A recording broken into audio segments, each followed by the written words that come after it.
Why was she the only one who didn't look at the map? The others leaned over it, heads close, tracing lines, arguing softly about terrain, routes, timing. Fingers tapped at rivers, hills, coordinates. Radios crackled faintly in the background, but she kept her eyes elsewhere, fixed on the window, on the strip of fatting daylight over the mountains. They thought she wasn't paying attention. Maybe that was the point. She was listening to something else, the rhythm of her own breath, the small shake in her hand that she hid beneath the table. No one noticed, or maybe they pretended not to. She had been invisible all day, not out of malice, more like dismissal, the new one, the quiet one, the one no one quite trusted yet. The commander's voice cut the silence, calm, methodical. We move at 200, same drop zone, same rotation. A grunt of agreement circled the table. Boots scraped the floor. Chairs shifted back. The briefing dissolved. No one asked her if she had questions. But she had plenty. Not about the mission. That part was clear enough. A deep reconnaissance sweep, 3 days, light packs, no margin for error. They'd be skirting villages rumored to be safe, but rumor and reality had parted ways months ago. Her questions weren't tactical. They were personal. Could she hold steady? Could she silence the noise inside her head long enough to do what was needed? The others filed out. She lingered, alone in the briefing room, staring at the lines on the map they'd left behind. Her hand reached for the edge of the table, tight grip, white knuckles. She inhaled through her teeth. She wasn't supposed to be here, not according to some of them. She knew the whispers, wrong background, wrong temperament, maybe even the wrong gender. Too soft, too uncertain. But there was something she hadn't told them, not yet. The door opened, a shadow slipped in. "Lieutenant." She turned. The voice belonged to Ramirez, the medic. Older, steady, kind in the small ways soldiers rarely had time to be. He looked at her, then at the map. "You got that look," he said quietly. She raised a brow. "What look?" "The one people get before their first real mission. Like your stomach knows what your brain won't admit." She almost smiled, almost, maybe. Ramirez tapped the table, then left as quickly as he'd entered. She stood still, breathing into the emptiness. The helicopter's blades carved the night. The team sat shoulder to shoulder, goggles on, rifles hugged close. She sat near the door, wind slashing her face. Her pulse thudded like a drum against her ribs. No one spoke, only the roar of engines, the hum of the airframe. She remembered something her father once told her back when the world was simpler. Courage isn't loud. It's the quiet choice not to run. Her father, she pushed the thought down before it could grow teeth. The red light above the hatch turned green, shouts over the rotors. "Move, move, move." They leapt into darkness. Feet hit dirt, knees bent, packs shifted. The chopper lifted, vanishing into the night sky. Suddenly there was only silence, broken by the whisper of boots crunching against dry earth. They fanned out. She adjusted her strap, scanned the tree line. Every shape looked like a figure, every sound a warning. The march began, long hours ahead.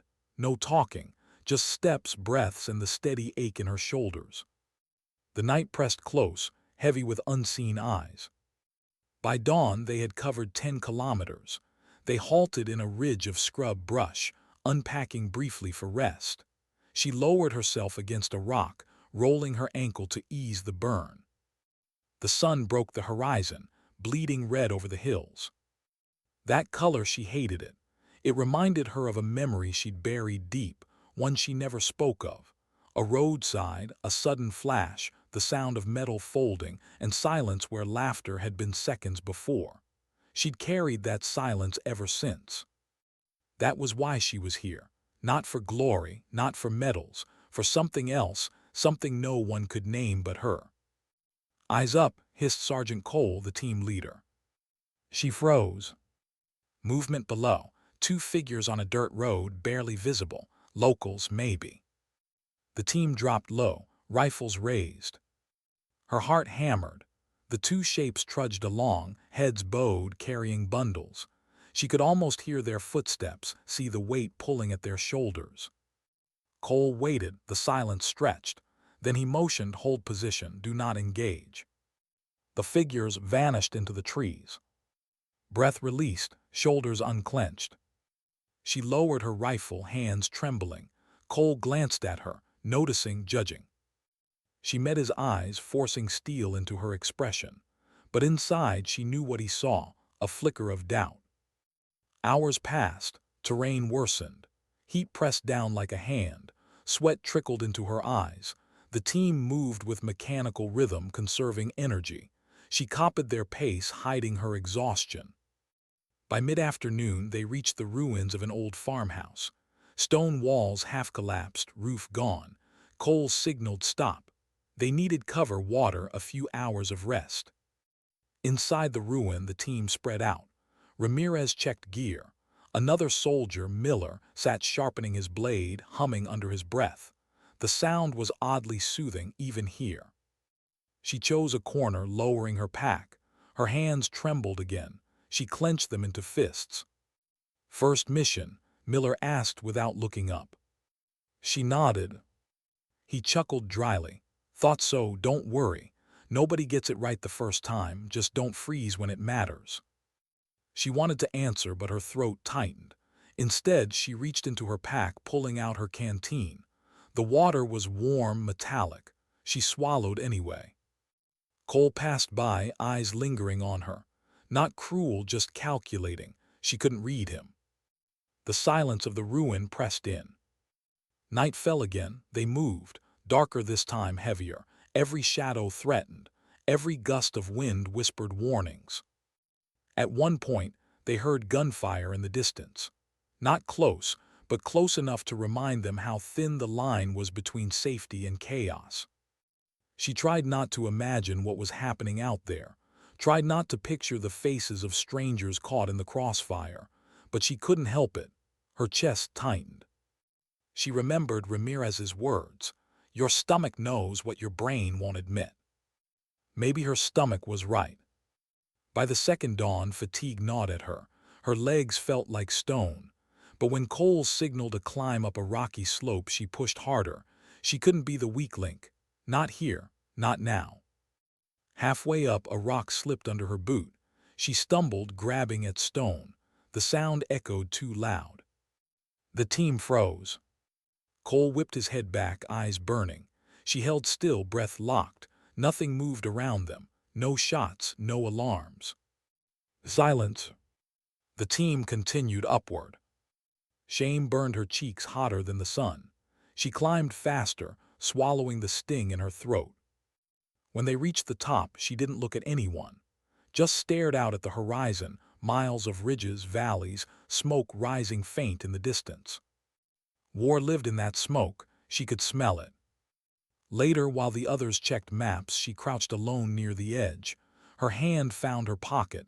A photograph rested there, folded, creased. She opened it carefully. A woman, a child, smiling. Her chest tightened. This was why she carried herself forward despite the fear, despite the doubt. Because dignity meant something. Because some things had to be defended, even if no one saw the cost. She folded the photo, slipped it back. Then she stood. Cole's voice called the next movement. And she followed, heart trembling, compass steady. That night rain fell, cold, relentless. The team huddled beneath tarps, shivering in silence. She lay awake, eyes on the sky through holes in the fabric. The drops struck like tiny drums. And for the first time since the mission began, she let herself whisper into the darkness. "I won't break." No one heard. But the night did. And it answered with silence. Why was Ramirez watching her so closely? The rain had stopped by dawn. The team packed in silence, mud sucking at their boots as they moved. No one complained. Complaints had no place here, but Ramirez's eyes lingered on her, measuring, weighing. She hated being seen. As they trekked down the slope, her ankle throbbed from the stumble the night before. She hid the limp, gritting her teeth with every step. Cole walked ahead, scanning the horizon, unmoved. Miller muttered curses at the weather. Ramirez fell in beside her. "You didn't sleep," he said. She didn't answer. "You think no one notices," he continued, voice low, "but exhaustion's louder than words out here. It gets people killed." Her jaw tightened. "I'm fine." Ramirez gave her a look, one part concern, one part warning. Then he moved on. The silence returned, heavier than the packs on their shoulders. By midday, the valley narrowed into a corridor of rock, the kind of place that made you feel like prey. Echoes magnified every step. Cole raised his fist. The team froze. She crouched, rifle up, scanning the ledges above. The sky glared bright, shadows deep. Too many places for an ambush. They waited, nothing moved. Then faintly, laughter. Her pulse spiked. It drifted down the rocks, carried by the wind. Voices not friendly. Cole motioned. The team slid into cover, pressing against stone. They waited, breathless. Figures appeared on the ridge, 4, maybe 5. Armed, relaxed, laughing. She kept her rifle steady, sight locked on the chest of the lead man. Just a squeeze away. Cole held up a hand. "No." The strangers passed overhead, unaware. Their voices faded with the wind. The silence afterward was deafening. When Cole finally motioned forward, her arms trembled from the tension.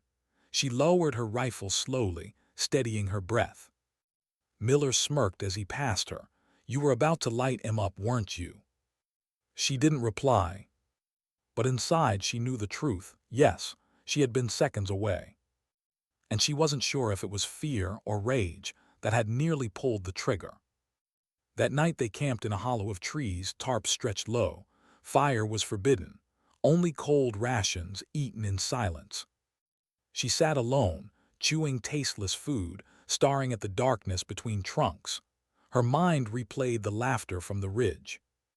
It had sounded too familiar, too much like a memory she wished she could forget. Young men joking, careless, before everything went wrong. Before roadside dirt was stained red. Her throat tightened. She closed her eyes. But in the dark, the memory grew sharper. Her little brother's voice, his grin, his last words before he left that day. "Back soon, don't wait up." He never came back. The blast had taken him, and she had stood there, powerless, clutching a photograph that would never feel whole again. That was why she was here, why she joined, not out of pride, not out of vengeance, but because she couldn't stand the idea of anyone else being erased that way, sudden, cruel, without dignity. Her heart might tremble, but it still pointed true. A twig snapped, her eyes shot open. Cole crouched near her. He studied her face in silence. "You hesitate too much," he said finally. She swallowed. Maybe hesitation saves lives. Cole's expression didn't change. "Out here, hesitation gets our lives taken. Remember that." He walked away, leaving her with the weight of his words. The next morning they moved again. The air smelled of smoke, faint but undeniable. Somewhere ahead something burned. Cole called for silence. The team slowed, every sense alert. As they crested a rise, the source came into view. A village, or what was left of it. Blackened beams jutted from the earth like broken ribs. Houses reduced to ash and rubble. Chickens scattered among the ruins, clucking aimlessly. And silence, the kind that clings to a place after violence has already passed. They descended carefully. Boots crunched over scorched wood. The stench of burnt cloth and charred earth filled the air. She felt her stomach twist. Ramirez muttered, "Too recent." Cole scanned the wreckage, jaw tight. "Stay sharp." They moved through the remains, rifles up. She tried not to look at the shapes in the ashes, but her eyes betrayed her. Small shapes, fragile. Her chest ached. In one collapsed home, she saw something half buried. A doll, its face melted, one button eye gone. Her breath hitched. She crouched, brushing soot from its singed dress. For a moment the team blurred around her. All she saw was her niece's smile, the way she'd held her favorite toy tight to her chest. The doll in her hands felt heavier than her rifle. Lieutenant Cole's voice snapped, "Move." She stood quickly, shoving the doll back into the rubble. But the weight stayed with her. They camped that night on the outskirts of the ruin, too drained to push farther. The silence of the team spoke louder than words. Miller broke it first. His voice was low, stripped of his usual bite. "My brother had a place like that, farmhouse, goats, always smelled like smoke from the stove. Miller stopped, shook his head. He didn't make it either." The words hung in the cold air. For once no one mocked, no one cut in. Ramirez murmured, "We all carry graves, Miller." She lowered her gaze, the image of the doll burning in her mind. That night she couldn't sleep. She lay awake, listening to the faint snores of the others, the crackle of branches shifting in the wind. Her body ached, her mind spun. She thought of the hesitation Cole had warned her about. Would she hesitate again if it came to it? She remembered the laughter on the ridge, the ashes in the village, her brother's last smile. Her hand found the photograph in her pocket. She unfolded it, staring at the faces smiling back. "I'll carry this," she whispered, "all of it." Her voice trembled, but the words were steady. She didn't notice the tears until the cold air dried them on her cheeks. The march continued at dawn. The team grew quieter with every step, as though the burned village had stripped something from them. Even Cole spoke less, his eyes sharper, movements harsher. By midday they reached a ravine, a choke point. Cole ordered a halt, scanning the area. That's when they heard it. A cry. Faint, thin, drifting on the wind. Her chest seized. The team froze, exchanging looks. Another cry, softer, weaker. "Child," Ramirez said, voice grim. Cole's jaw clenched, could be bait. The words settled like ice in her stomach. The cries came again. Cole's eyes moved over the team, hard and unyielding. "We move around, no risks." She felt heat rise in her chest. What if it's real? Cole's stare cut into her. And what if it's not? The silence between them was sharp. Ramirez shifted, uneasy. Miller muttered under his breath. No one made a move. But her pulse hammered, her throat burned. The cries grew weaker. Her hand tightened around her rifle. Something inside her broke past the fear, past the hesitation. "If no one else will check," she said, voice low but firm, "I will." The words fell into the silence like stones into water. The team stared. Cole's eyes narrowed, unreadable. And for the first time since the mission began, she stood taller than her trembling heart. Why didn't Cole stop her? For a long moment the only sound was the weak cry drifting through the ravine. Then Cole finally spoke, his voice cold as stone. "Fine, check it, but you go, you own it." She felt the eyes of the team on her. Judgment, curiosity, maybe pity, but her legs moved before doubt could root them in place. The ravine sloped downward, rocks shifting under her boots. She lowered her rifle, scanning every shadow, every crevice. The cries grew louder, thin, fragile, real. She found the child at the base of a rock outcrop, a girl, maybe 4 years old. Dust streaked her face, eyes wide, clutching a torn blanket. Her breath caught. The girl looked at her, trembling but silent now. She lowered herself slowly, setting her rifle aside. Hands open, no sudden moves. "Hey," she whispered, "it's okay, I'm not here to hurt you." The girl didn't answer, just hugged the blanket tighter. She reached into her pack, pulled out a ration bar and broke off a piece. She set it on the ground between them, then sat back, giving space. The child's eyes darted to the food. Hesitation, hunger. Finally she reached out, snatched it, shoved it into her mouth. The soldier exhaled, relief loosening her chest. But then she felt it, a shift in the air, a silence too heavy. Her eyes flicked to the ridge above. Shadows moved. Ambush. The crack of gunfire shattered the ravine. She threw herself over the child, pulling her close as dirt exploded around them. Her ears rang, her heart slammed against her ribs. Contact, Cole's voice roared from above. The team opened fire, rounds snapping into rock and shadow. She dragged the girl behind cover, pressing her against stone. Stay down, don't move. The child's eyes were huge, terrified but silent now. She swung her rifle up, returning fire. Her shots cracked into the ridge, forcing the attackers to duck, but her hands shook, breath ragged. Cole's voice barked orders. Miller cursed between bursts. Ramirez shouted something she couldn't hear. The world narrowed to the rhythm of shots, the sting of dust, the weight of the girl pressed against her leg. For a moment, time slowed. She saw one of the attackers stand, silhouetted against the sky, rifle raised. She aimed. Her finger froze. Hesitation. The man fired, rounds sparking off stone inches from her head. She flinched, heart slamming. Cole's shot dropped him before she could move. The silence after was sharp and sudden. The ambush had broken. The shadows retreated, melting into the hills. The team regrouped quickly, rifles still raised, scanning. Cole stormed toward her, fury in his eyes. What the hell did I say?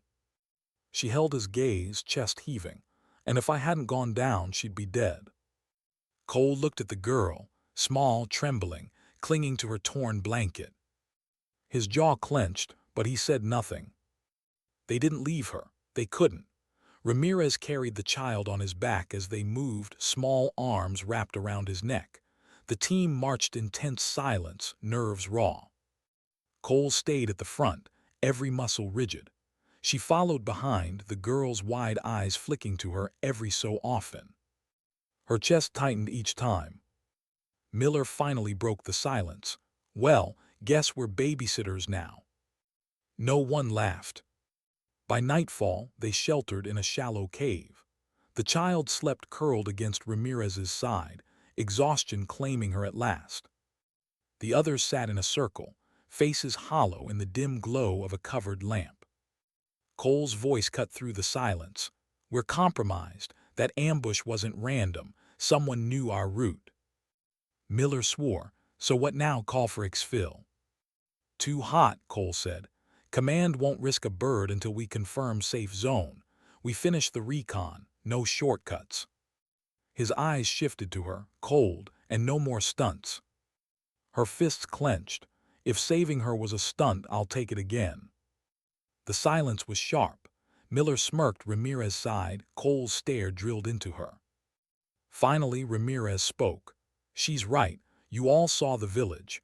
You think leaving a kid like that behind would sit on your conscience. It wouldn't sit on mine. Cole looked away. For a moment his mask cracked, weariness etched deep in his face. Then he stood. Get some rest. We move at first light. The conversation ended, but the silence that followed was louder than words. She couldn't sleep again. Instead, she sat near the cave's mouth, watching the night. Stars burned cold above, distant, untouchable. The child stirred in her sleep, whimpering. She knelt beside her, brushing dirt from her forehead. The girl settled, breath softening. Her throat tightened. She remembered holding her niece like that, soothing nightmares after storms rattled the windows. She remembered whispering promises, that everything would be okay. Promises she hadn't been able to keep when her brother never came home. Her chest ached with the weight of it. She whispered to the girl, though she couldn't hear, You're not alone, not anymore. And for the first time in days, her heart felt steady. The next morning, Cole pushed them harder, faster, no breaks longer than a minute. His voice was clipped, sharper than usual. But something had shifted in the team. Miller grumbled less. Ramirez hummed under his breath as he walked. The child balanced carefully. Even Cole, though rigid, checked on their pace more often. The girl changed things, not in strategy, in spirit. It was harder to forget what they were fighting for when she was right there, living proof of what could be lost. At midday they spotted smoke again, another village. Cole ordered a halt. The team crouched in cover, scanning. This one was different, not burned, still standing. Voices carried on the wind. People moved between homes. Safe or a trap? Cole's eyes narrowed. We need intel. Ramirez, Miller, circle wide, check perimeter. No one engages unless necessary. Then his gaze landed on her. You stay with the girl, out of sight. She bristled. I can scout. Not with her. The word stung, not unfair but still sharp. She led the child deeper into the trees, crouching low, waiting. The girl clung to her hand. Minutes stretched into an hour. Every sound of the village drifted like temptation, the murmur of voices, the faint bark of a dog, the clatter of pots. Normal life. Something she hadn't heard in months. The girl tugged her hand, eyes wide, pleading silently. She shook her head, not yet. But in her chest, something pulled hard. Finally, Ramirez and Miller returned. Cole signaled them over. Perimeter's quiet, Ramirez reported. No armed patrols, just people. Cole studied the village, suspicion etched deep. Could be a cover, we can't risk contact. She felt heat flare in her chest. They're survivors, she said. Not fighters, look at them. Cole didn't glance her way. Not our mission. Her voice rose, low but sharp. So we walk past like we didn't see. Cole turned then, eyes like stone. We finished the recon, that's what keeps us alive, not playing savior. The silence cut deep. But her chest burned. Because she knew what he didn't. If she walked away now, her compass would break. That night when the team camped farther down the trail, she couldn't shake the image of the village. Children laughing, even faintly, just out of reach. She sat alone, staring into the dark. Her hands trembled, but her resolve didn't. The girl stirred in her sleep, murmuring something soft. She leaned closer. I'll get you somewhere safe, she whispered, no matter what it takes. Her heart trembled, but it still pointed true. And for the first time, she realized the truth she hadn't spoken aloud. This mission wasn't just recon anymore. It was redemption. Why was the girl awake before anyone else? The night had been still, broken only by the sound of distant thunder and the shifting of tired bodies on cold ground. But when the first sliver of dawn stretched over the hills, the child stirred. Her small hand tugged at the soldier's sleeve. Bleary-eyed, she sat up, brushing dirt from her face. The girl didn't speak, hadn't spoken a word since they found her, but her eyes carried an urgency, a silent insistence. SHH, she whispered, scanning the others. Cole, Ramirez, Miller, all still asleep. Only the sentry, Peters, leaned against a tree with his rifle across his knees, half dozing. The girl pointed east, toward the faint smoke curling into the morning sky, toward the village they had left behind. Her chest tightened. By mid-morning the march resumed. Cole drove them hard, eyes fixed on the map, his steps relentless. He said little, and when he did, it was clipped, final. Orders, not conversation. But her thoughts stayed behind, on the village, on the lives they had passed in silence, on the girl who now clung to Ramirez like a shadow. Miller broke the quiet first. You know what bugs me? His voice was rough, almost casual. They were cooking something. I swear I smelled bread. Haven't smelled that in months. No one answered. Not saying I wanted to stop, Miller added quickly. But I don't know, reminded me of my mom's place. Sundays, fresh bread, coffee. His voice cracked, just enough to betray the memory's weight. Ramirez muttered, sometimes the smallest things hurt the most. Cole didn't look back. Focus on the mission, leave the nostalgia behind. But she saw it, the flicker in his eyes. He wasn't made of stone, no matter how hard he pretended. The terrain grew harsher. Ravines cut into the earth, gullies choked with brush. Heat pressed down, merciless. They halted at midday to drink, crouching in the scarce shade of a boulder. The girl sat quietly, knees hugged to her chest. The soldier sat beside her, pulling the ration bar from her pocket. She broke off a piece, handed it over. The girl hesitated, then whispered the faintest sound, a single word. "Thanks." Her heart skipped. The others hadn't noticed, too busy with their gear. She leaned closer, voice low. "What's your name?" The child's lips moved, soft, fragile. "Lena." The name clung to her like an anchor, a person, not just a burden, a reason. She swallowed hard, steadying her breath. "Lena," she repeated, "you're safe with us." But even as the words left her mouth, she felt the doubt sting. Safe was a promise she had failed before. That night they set camp near a dry riverbed. Cole checked maps under the dim glow of a red light, marking lines, calculating routes. Ramirez cleaned his rifle. Miller sharpened his blade again, the sound scraping through the silence. She sat apart with Lena, who leaned against her shoulder, eyes fluttering shut. The soldier's mind churned. Cole's focus was survival, completing the recon, finishing the mission as written. But her compass pulled another direction. How could dignity survive if they ignored the lives right in front of them? The silence was broken when Miller spoke, voice edged with fatigue. "Cole, what happens when we reach the checkpoint and command won't send a bird because of her?" He nodded at Lena. "They'll call her a liability, dead weight." Her stomach twisted. Cole's expression didn't change. "Then we improvise." "That's not good enough," she snapped before she could stop herself. All eyes turned. The fire of tension sparked between them. "She's not dead weight," she said, voice steady despite her pounding heart. "She's proof of what's left to fight for, proof of why we're even here." Cole's jaw worked, but his tone stayed even. "You're thinking like a civilian. Out here, sentiment gets people killed. And what do you call leaving her?" The silence cracked like glass. Even Miller didn't have a comeback. Ramirez looked down at his hands. Cole's stare bore into her, hard, unyielding, but beneath it something flickered, regret, or the ghost of it. Finally he said, "Sleep, we move at dawn." The conversation ended, but not the fracture. Sleep didn't come, again. Instead she sat awake, Lena's small breath steady against her shoulder. Her own thoughts restless, circling like wolves.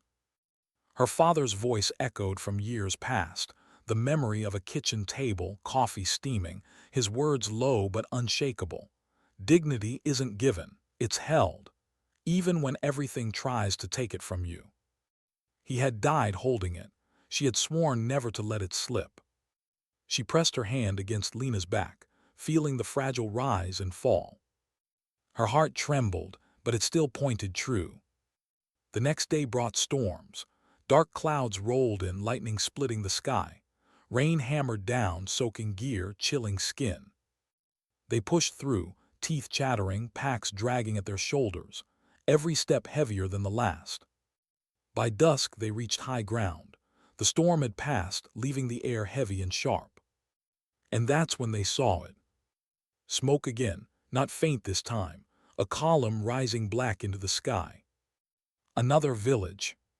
Cole signaled them low. The team crawled to the ridge, peering down. The sight froze them. This one wasn't abandoned. Not yet. Figures moved through the streets, armed men. Fires burned. Screams carried faintly on the wind. Lena whimpered, clutching the soldier's arm. Her chest tightened. Cole's voice was barely a whisper. "We move around, not our fight." The words sliced through her. She stared at the chaos below, the burning homes, the figures dragged into the dirt, the sound of terror that needed no translation. Her hands trembled, her breath quickened. Not their fight. But wasn't it? She thought of Lena huddled against her. She thought of her brother erased without dignity. She thought of her father's words. Her heart screamed one truth. If dignity meant anything, it was this. She turned to Cole, voice shaking but firm. We can't walk past this. Cole's glare was ice. You're out of line. Then so be it. The silence shattered with the sound of a woman's scream from the village. And in that instant she knew. She would not turn away. The scream tore through the valley like a blade. It wasn't the cry of someone startled. It was the raw, primal sound of a life being ripped apart. It carried across the distance, over the smoke and fire, straight into their bones. The soldier froze, her pulse hammering in her ears. Every instinct screamed move. Cole's hand shot up rigid. His voice cut low, steel over fire. Stand down. She turned on him, eyes blazing. You hear that? You want us to do nothing. It's not our fight, Cole repeated. His tone was flat, but she saw the muscle twitch in his jaw. The battle inside him he refused to show. Ramirez shifted uneasily. Miller looked from one to the other, sweat dripping down his temple despite the cool night. Even Peters, usually silent, muttered, "Jesus," under his breath. But Cole's word was law, or had been. She took a step forward, her shadow breaking from the line. Lena clutched at her sleeve, whispering so faintly only she could hear. "Please." That one word shattered the last barrier. Her voice broke out fierce. "If we walk away, we're no better than the ones lighting the fires. Dignity isn't a luxury, Cole. It's the only thing worth carrying through this hell." Cole's eyes locked on hers, unblinking. For a long moment, the storm between them roared in silence. Then slowly, he lowered his hand. "Fine," he said at last, his tone like gravel. "But understand this. Once we go down there, there's no walking away clean, no rescue, no guarantees." She nodded once. Her heart was fire now. "Then we fight." They moved like shadows down the slope, rain-slick earth giving way beneath their boots. The soldier led, every nerve alive, Lena hidden behind Miller in the rear. The closer they crept, the clearer the scene became.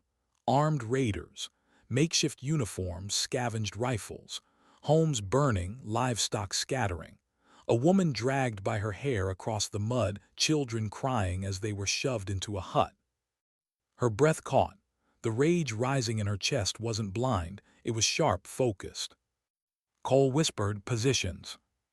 The team fanned out with the precision of veterans. Ramirez set up with his scope on the ridge. Miller crouched near the tree line, blade ready. Cole drew his rifle with quiet finality. She gripped her weapon tighter. The world shrank to a heartbeat. Then Cole's low order, "Now." The first shot cracked the night. Ramirez's round dropped a raider mid-step, his scream silenced before it began. Chaos erupted instantly. She surged forward, rifle spitting fire. A man near the hut spun and fell. Another raised his weapon, but Miller was on him, silent steel flashing in the smoke. Screams rose from the villagers, terror first, then confusion, then the dawning spark of hope. She moved through the chaos like a storm. One raider swung at her with a rusted blade. She sidestepped, slammed her rifle butt into his jaw, dropped him with a clean shot. But then she saw her. The woman who had screamed. On the ground, clutching a child to her chest, a raider raised his rifle over them. Her body moved before thought. She threw herself forward, shoulder first, slamming into him. The rifle discharged into the dirt, the crack deafening. They rolled in the mud, grappling, his breath foul in her face. He was stronger, pressing the barrel against her chest. Her mind flashed with her brother's face, his last moment, his dignity torn away. Not again. With a roar, she wrenched the weapon aside, drew her knife, and drove it home. The man convulsed, then stilled. She staggered back, breath heaving, mud and blood mixing on her hands. The woman and child stared at her, wide-eyed. The soldier forced her voice steady. "Run, hide." They did. Minutes stretched like hours. Then, as suddenly as it began, the fight ended. The last raider fled into the night, shots chasing him until he vanished into the dark. Silence fell, broken only by the crackle of flames. The team stood scattered among the wreckage, weapons still raised, eyes scanning. Adrenaline hummed through every vein. Cole's voice came low, grim, clear. Villagers emerged slowly from the shadows, faces gaunt, eyes hollow but alive. Some wept openly. Others stared at the soldiers with awe, fear, gratitude all tangled together. Lena clung to her, trembling. But when she looked up, her eyes carried something new. Not just fear, not just pain, hope. For the first time, the soldier allowed herself to breathe. Later, as they regrouped at the edge of the village, Cole approached, his face unreadable in the dim light. "You disobeyed me." She met his gaze. "I did what had to be done." For a long moment, silence pressed between them. Then Cole exhaled, the sound heavy. "You're right." His voice was low, almost reluctant. "Command will call this recklessness, but sometimes command doesn't see what we see." It wasn't praise, but it wasn't condemnation either. It was something rarer, a crack in the armor. Ramirez came over, shaking his head with a half-smile. "Hell of a mess we made, but you gave them a chance." Miller muttered, "Better than walking past bread smells, huh?" His attempt at humor barely masked the tremor in his voice. For the first time in days, they shared the faintest hint of something like camaraderie. Not victory, not in a world like this, but something close to dignity. That night the soldier couldn't sleep. She sat by the dying fire, Lena curled against her side.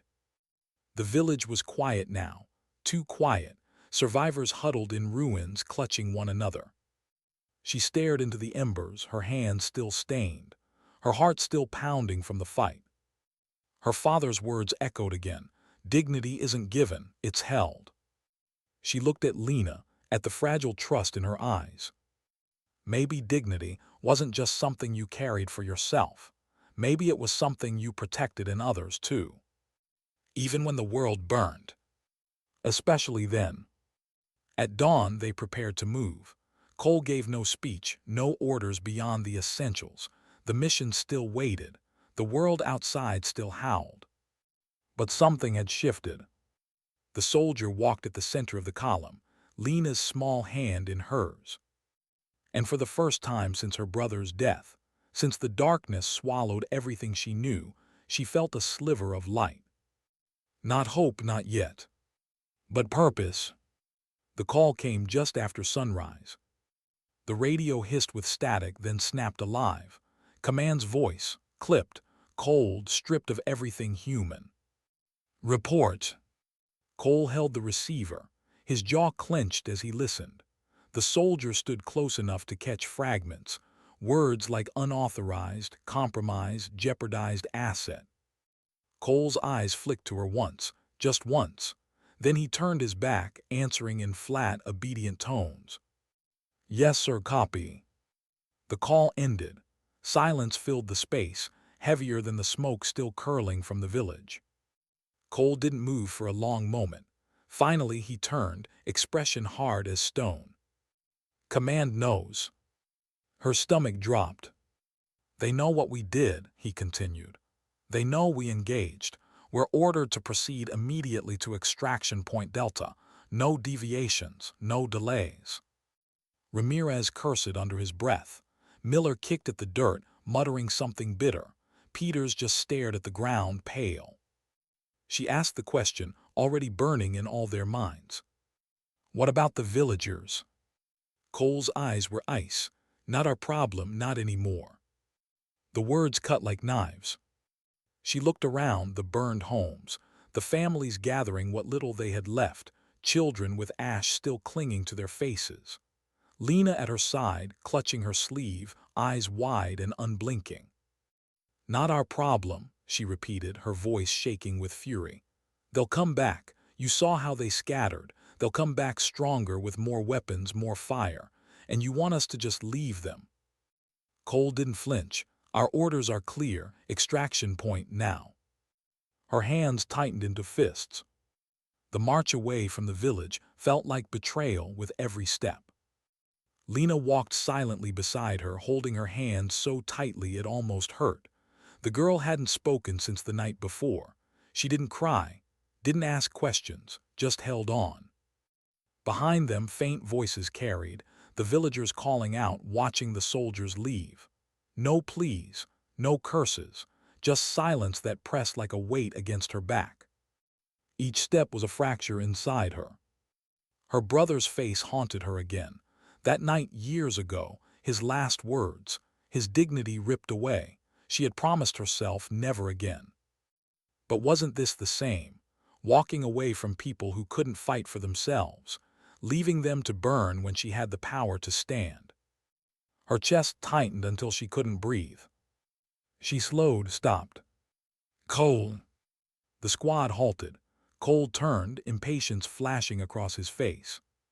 She spoke slowly, every word trembling with conviction. If we leave them, we're complicit.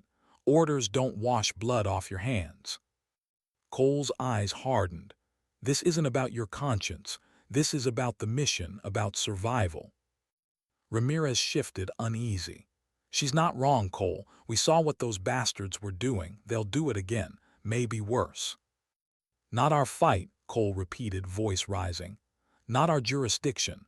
You think command cares about a handful of villagers. We're assets, tools. We complete the mission or we're discarded. Miller spat on the ground. So we're just mercenaries now, puppets. Cole's glare snapped to him. We're soldiers, and soldiers follow orders.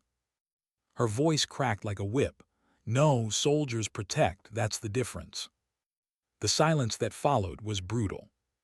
Each man wrestled with it in his own way. Ramirez chewing his lip, torn. Miller packing, fists clenching and unclenching. Peters looking like he wanted to vanish into the ground. And Lena just staring up at her, as if the girl already knew which choice she would make. Finally, Cole spoke, quieter this time. If you disobey again, you're not just risking yourself, you're risking all of us. Do you understand that? She held his gaze. I do. And you'll still do it. Her throat tightened, but her answer was steady. Yes. The air between them was razor-thin, like the moment before a storm. Then Ramirez stepped forward, shaking his head. Hell, I'm in. I'd rather answer for breaking orders than live knowing I walked away. Miller gave a humorless laugh. Guess that makes two of us. Peters swallowed hard, his voice trembling. I didn't sign up for this, but I can't walk either. Cole stared at them all. His soldiers, his responsibility, his burden. For a long moment he looked broken. Not outwardly, never outwardly, but in his eyes something cracked. He exhaled slowly. You're all out of your damn minds. Then softer, but so am I. They turned back. The villagers' eyes widened as the soldiers returned. Confusion, relief, fear. The soldier knelt before an elder woman, speaking quietly. They'll come back. You need to be ready. We'll help you. The woman's weathered face crumpled. She pressed her forehead to the soldier's hand, whispering words in a language she couldn't understand, but the meaning was clear. Gratitude. Lena squeezed her hand tighter. And in that moment, for the first time, the soldier felt her compass steady. Night fell heavy. They worked alongside the villagers, digging trenches, fortifying what remained, teaching them how to hold a rifle, how to move silently, how to light fires that signaled smoke but not flame. It wasn't much, but it was something. Between the work there were moments, small, fragile glimpses of humanity. Ramirez fixing a boy's broken sling and telling him about his own son back home. Miller showing a teenager how to grip a knife, then admitting under his breath that he hated killing. Peters sharing a piece of chocolate from his ration, the child's smile the first in days. And Cole, always distant, always hard, sitting quietly with an old man, saying nothing, just listening to stories spoken in a language he couldn't understand. The soldier watched it all. Her heart swelled and broke at the same time.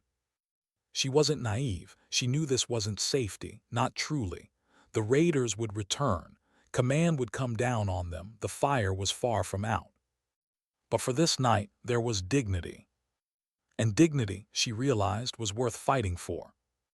Later, as she stood guard at the edge of the village, Cole joined her.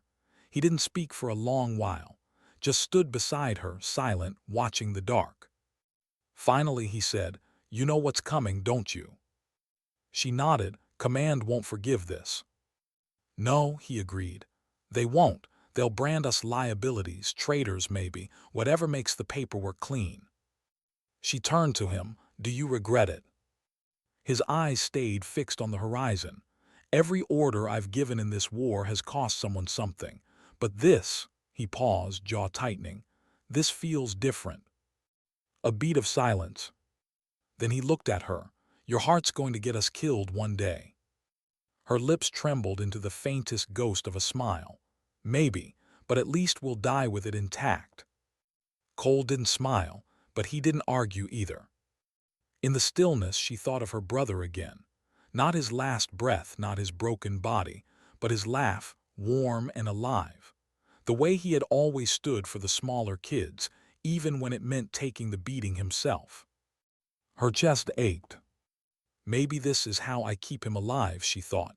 Not by mourning him, but by living what he died for. Dawn crept in pale and cold. With it came a sound that set her blood running cold. Engines. Far off but coming closer. Not raiders this time. Command. The engines grew louder. Not the rattling, uneven roar of raiders' trucks. This was disciplined, synchronized, military. Her stomach turned to stone. Cole's face was unreadable as he scanned the horizon. Ramirez cursed under his breath. Miller tightened his grip on his rifle until his knuckles whitened. Peters whispered, "Command," like the word itself was a curse. The soldier looked down at Lena. The girl's small hand clutched hers tighter, trembling. They all knew what this meant. Command hadn't come to rescue. They'd come to judge. The armored convoy crested the ridge in a line, 6 vehicles, painted in regulation gray, engines growling in unison. Dust billowed behind them, cloaking the morning in haze. Villagers froze, eyes wide. Mothers pulled children closer. Men reached instinctively for crude tools, hoes, sticks, anything, but lowered them again, knowing they would mean nothing. The convoy stopped just outside the village. Doors opened in sharp, metallic rhythm. Soldiers spilled out, helmets, visors, rifles gleaming with authority. At their center stepped an officer. His uniform was pristine, untouched by mud or ash. His boots shone. His gaze was sharp, clinical, cold. "Captain Harlow," Cole muttered under his breath. The name was acid in the air. Harlow walked forward with the confidence of a man who believed the ground belonged to him. His eyes swept over the village, over the smoke-stained huts, over the weary faces, and finally over the squad. When he spoke, his voice carried the weight of command, crisp, cutting. "Sergeant Cole, step forward." Cole obeyed, stiff and silent. The soldier stood rigid, every muscle straining not to move. Harlow's gaze flicked across the rest of them before landing on her. Longer, harder, as if he already knew. He turned back to Cole. "Your orders were clear. Proceed to extraction. Secure the asset. Maintain invisibility." Instead, his hand swept toward the villagers, dismissive. "This." Cole said nothing. Harlow's tone sharpened. "Explain yourself." Cole's silence stretched. Then finally his voice came, low and steady. "We responded to human need." "Human need?" Harlow's laugh was thin, humorless. "Your orders were to avoid entanglement. You've compromised mission integrity. You've endangered lives. Do you understand what that means?" Cole's jaw clenched. "I understand." Harlow turned his gaze to her. "And you, the compass." His voice lingered on the word like a sneer. "I've read your file, impulsive, emotional, undisciplined, a liability from the start." Her blood ran hot. She wanted to speak, to shout, but her throat closed.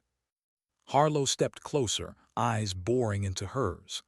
"Tell me, soldier, was it worth it? Endangering your squad, risking your mission, All for a handful of villagers who will likely die tomorrow anyway. The world held still. Her voice when it came was quiet but unshaking. Yes. A murmur rippled among the villagers. Even some soldiers shifted uneasily. Harlow's face hardened into stone. Then you've chosen your path. Orders snapped like whips. Half of Harlow's men moved forward, rifles raised, not toward raiders but toward her squad. Cole's hand shot up instinctively. "Stand down," he barked, but the rifles didn't lower. Ramirez swore, aiming his weapon in return. Miller stepped in front of Lena, shielding her. Peters shook, torn between obedience and survival. The soldier's heart pounded so loud it drowned out everything. This was it. The line had been drawn. Harlow's voice rang out. "You are hereby relieved of duty pending tribunal. Lay down your arms now." Cole glanced at his squad, then at her. She saw it in his eyes, conflict crushing him. Obedience drilled into his bones, warring with the fire lit these past days. His voice broke. "What have you done to us?"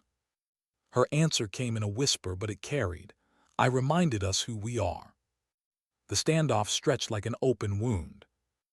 Rifles aimed at rifles, villagers watching with wide, terrified eyes. Lena pressed against her, trembling but silent. A single trigger twitch would ignite it all.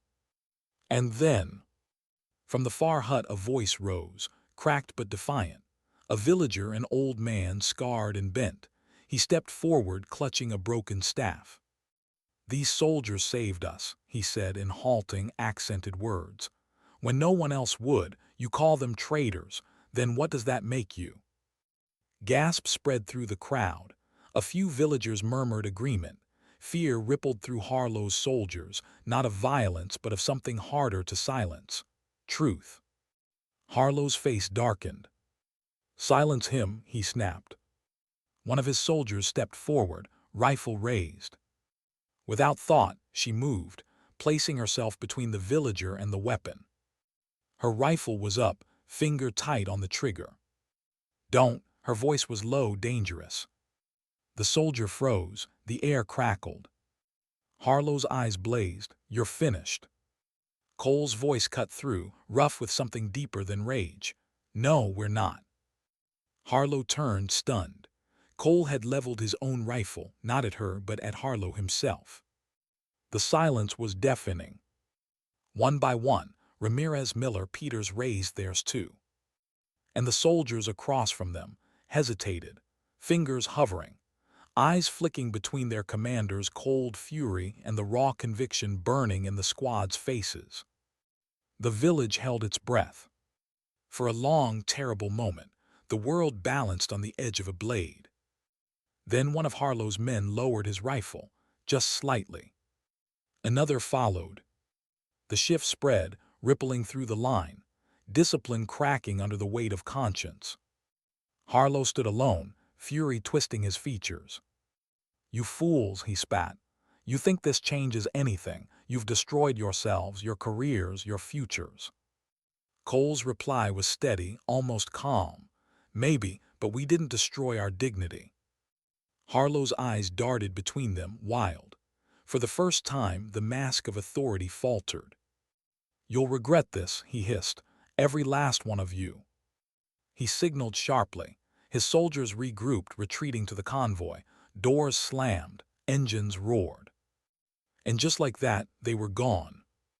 The silence afterward was suffocating. The squad stood frozen, rifles still raised, breaths ragged. The villagers stared, stunned. Finally Miller exhaled, muttering, "Well, I guess that settles it." Ramirez let out a rough laugh that cracked halfway. "We're screwed." Cole lowered his rifle. His eyes, when they met hers, were heavy. "You realize what this means?" She nodded. "We're not soldiers anymore." "No," Cole said. His voice was tired, but there was something else in it too, a strange kind of freedom. "We're something else now." Her chest ached, but for the first time it wasn't from despair. Maybe from relief. Lena slipped her small hand back into hers, And when the soldier looked down, the girl's eyes weren't just afraid anymore. They were steady, trusting. The compass inside her no longer trembled. It pointed forward. That night there was no sleep, only quiet, broken by the crackle of small fires, the soft murmur of villagers whispering thanks, the heavy steps of men who had just severed themselves from the only identity they'd ever known. She sat alone on the edge of the village, staring into the dark horizon where the convoy had vanished. Her brother's voice echoed in her mind, not the memory of his last breath, but the laughter, the courage, the unbroken dignity he carried even when the world tried to take it from him. She closed her eyes. For the first time, she felt she was honoring him. Not by obeying, but by becoming. The night deepened. The future was uncertain, perilous. Harlow would return with orders with consequences. The war would not forgive them. But in the silence, she realized something simple. Dignity wasn't about survival. It was about choice. And she had chosen. Why did silence feel heavier than the roar of battle? The team had made it out barely. The dust of the night raid clung to their uniforms, the smell of burnt wires and cordite still trapped in their hair. The helicopter blades had long stopped turning, but in her ears, Lena swore she still heard them, a phantom vibration, the afterecho of chaos. She sat on the steel steps outside the hangar, hands folded between her knees, head bowed. Around her, soldiers exchanged exhausted handshakes, clapped shoulders, whispered, "You made it," with cracked voices. Yet she lingered apart, caught in the private gravity of what had been asked of her. Because no one knew the last thing she had whispered into her headset, a vow that wasn't in the mission brief. Her compass, trembling but steady, had pointed her there, through a maze of fire and betrayal, into the very heart of the storm. And though the target was down, though the maps would soon be redrawn and speeches delivered, her body still carried the weight of an unanswered question. Was dignity something you won, or something you carried? The debriefing room smelled faintly of coffee left too long on a hot plate. The commander's voice was steady, clipped, clinical words reduced to coordinates, times, losses. On the screen, satellite images played out the story of their success. Lena sat in the back, unmoving. Her teammates filled the silence with nervous breaths, shifting boots, scribbles on notepads. One cracked a joke, brittle, a release valve, and a ripple of tired laughter moved through the room. She didn't laugh, because she saw what they didn't. Because she remembered the boy in the courtyard, clutching a radio, eyes wide as if asking her to tell him what came next. Because she felt the ache of promises left unfinished, to her brother, to herself, to something larger than both. But she kept it inside. Her silence was her armor. Later, alone in the dim barracks, she pulled the small leather notebook from her pack. The edges were frayed, pages creased. Inside were fragments, unfinished letters to her brother, sketches of landscapes she'd flown over, half-formed questions about what any of this meant. One line caught her. "If I come back, I want to remember why I went." She stared at it until her vision blurred. Why had she gone? The official reasons were easy: orders, intelligence, necessity. But beneath that, braided into the marrow of her bones, was the truth no debriefing could file away. She had gone because her compass had demanded it. Because dignity, fragile as it seemed, was worth more than survival. Her trembling hand wrote one last entry. "I did not break. Even when the night tried to silence me, I carried it." The base quieted as dawn pressed its pale hand over the horizon. Soldiers drifted back to bunks. Engines cooled.